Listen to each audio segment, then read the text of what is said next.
Samantala, pinag-utos na ng DILG sa Philippine National Police ang masusing investigasyon sa questionable pagkamatay ni dating DPWH Undersecretary Maria Catalina Cabral.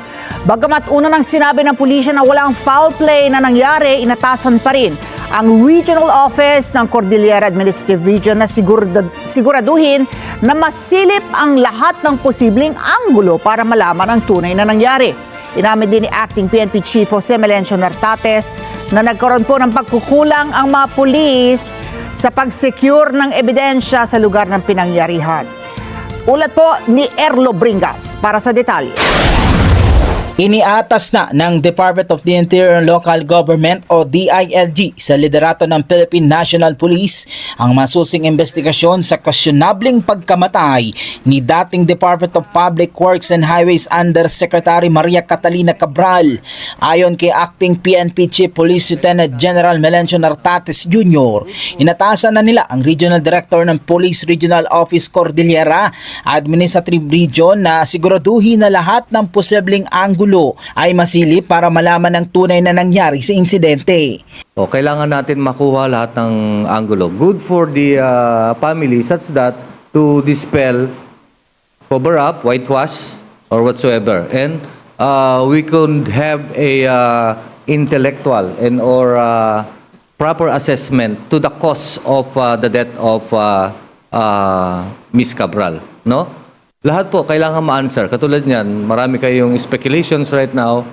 Bagamat may magapaon ng impresyon sa sinapit ni Cabral, hindi pa rin daw dapat isantabi ang anumang posibilidad hanggang hindi natatapos ang forensic investigation at natutukoy ang sanhi ng kamatayan at mga pangyayaring kaugnay nito. Isinasaayos na rin ngayon ang makuha ang cellphone ni Cabral at aminado naman sila na nagkaroon ng pagkukulang sa hanay ng mga pulis na ma-secure ang ebidensya. The cell phone will be analyzed later. We're asking it from the family kasi kinuha nila. So we're gonna ask it later. We're also gonna have to ask access to the computer, to the computers or laptops of Yusek Cabral. So there must be extensive investigation first before any and all information is released. However, tinurn over kagad sa pamilya yung katawan. There is a mandatory holding period na para makita ang lahat, and there were lapses in that nangyari. Napaulat na nahulog sa isang bangin si Cabral sa kahabaan ng Cannon Road sa Tuba, Benguet noong Huwebes, Disyembre 18. Sa naunang investigasyon ng pulisya, ang insidente ay pinagbigay alam ng driver ni Cabral na nagsabing hiniling umano ng biktima na ibaba muna ito sa gilid ng Cannon Road habang sila ay nagbibiyahe mula sa Baguio City patungong La Union. Nang magpunta ang driver sa pinakamalapit na gasolinahan at bumalik sa pinag-iwanan, wala na rito si Cabral.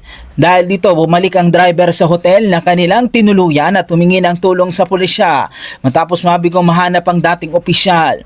Kalaunan, natagpuan ang katawan ni Cabral at agad na dinala sa pinakamalapit na punerarya. Nanawagan din ang mga opisyal sa publiko, lalo na sa mga netizen, na iwasan muna ang pag-eespekula at maghintay ng opisyal na resulta ng investigasyon. Baka budol play di ba? Baka ibang katawang ginamit, sabi ng pamilya, sila na yon. Pero baka tumakas sa ibang lugar. Di ba? Marami kasi nagbe-fake ng death certificate So, naninigurado lang kami na siya talaga yan. Erlo Bringas para sa Mata ng Agila, matatag, matapang, matapat.